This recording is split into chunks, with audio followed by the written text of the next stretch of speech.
మనకి బాగా అలవాటైన పని ఏంటంటే వద్దన్న పని చేయడం. దానిలో ఇదొకటి. ఎందుకన్నానంటారా? అడ్వాంటా 741 వద్దు, బాగోదు, ఆల్రెడీ మేము వేసాము కానీ సరిగ్గా పుట్టలేదని మా బావగారు అలా ఆల్రెడీ చెప్పారు. కానీ దరిద్రం నెత్తి మీద తాండవం చేస్తుంటే మనం ఎందుకు మాట వింటాం? అదేవిధంగా మార్కెట్లో మనకు ఫేవరెట్ అయిన డీకే ల్యాబ్ ఎక్కడా లేదు, మొత్తం బ్లాక్ అయిపోయింది. టైం అయిపోతుంది కదా అని 741 తెచ్చాను. తెచ్చి వేసేస్తే ఎప్పుడు మొన్నే డిసెంబర్ 20వ తారీఖున వేసాం. దున్నించి ఇవన్నీ చేసి వేస్తే చూసారా,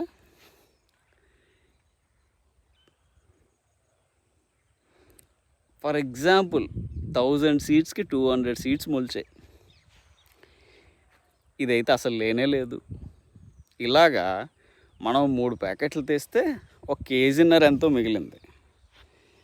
ఆల్మోస్ట్ 1 acre 20 cents పెట్టాం. పెద్ద యూజ్ లేదు. 10,000 లాసు. 10,000 ఎందుకంటారా? దున్నించడానికి, విత్తనాలకి, మనుషులకి అన్నీ కలిపి.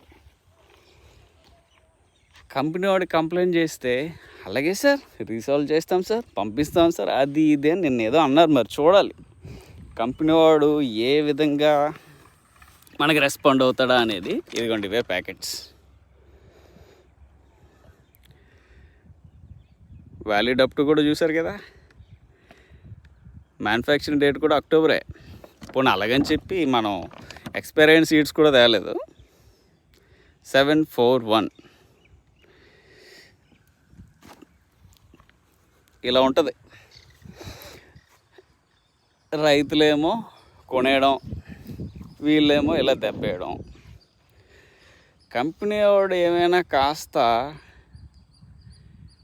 కన్సర్న్ తీసుకొని దీని గురించి ఏదో ఎంక్వైరీ చేసి, వాడుకున్న పద్ధతిలో వాడు ఎంక్వైరీ చేసి మిస్టేక్ ఏదైనా అయితే రెక్టిఫై చేసుకుంటే వాడి కంపెనీకి ప్రమోషన్ వస్తుంది కదా అని ఏదైనా ఆలోచిస్తే మంచిది. లేదంటే ఏముంది, మనలా నష్టపోయే వాళ్ళు ఇంకో 2-3 ఉంటే అలాగా ఒకరు కలిసి బాబు ఈ సీడ్ ఇంక వద్దురా అని నలుగురికి చెప్పుకుంటే లాస్ అయ్యేది వాడే. మన లాస్ మనకి ఎలాగ తప్పదు. కనీసం వాడినా